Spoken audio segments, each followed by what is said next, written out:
सत्यकिला पक्षर आपण को स्वागत। चांदीपुर बेलाभूमि रे साइक्लथन शुभारंभ। बालेश्वर जिलार चांदीपुर बेलाभूमि रे CISF द्वारा वंदे मातरम कोस्टाल साइक्लथन 2026 चतुर्थ दिनर साइकेल माराथन शुभारंभ करा जायछि।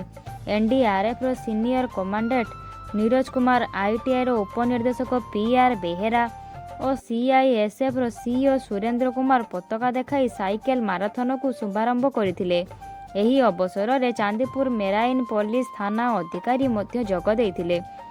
एही कार्यक्रम पूर्व सांस्कृतिक कार्यक्रम परिवेषण करा जायतिला। एही साइकेल माराथन गत 28 तारिख रे पश्चिम बंगर बखाली आरंभ होइतिला।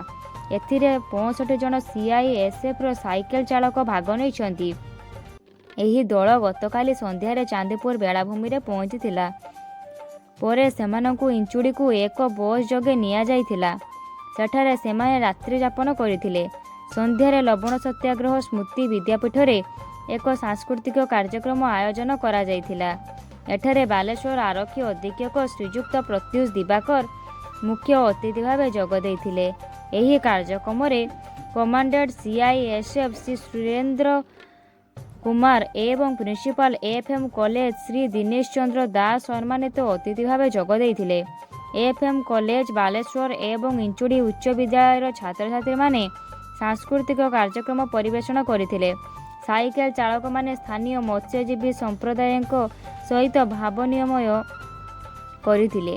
परे पुरस्कार वितरण कार्यक्रम अनुष्ठित होइतिला। आसंता फेब्रुआरी 28 रे एही साइकेल माराथन केरलर कोच्चि रे पहुंचवार कार्यक्रम रहिछि।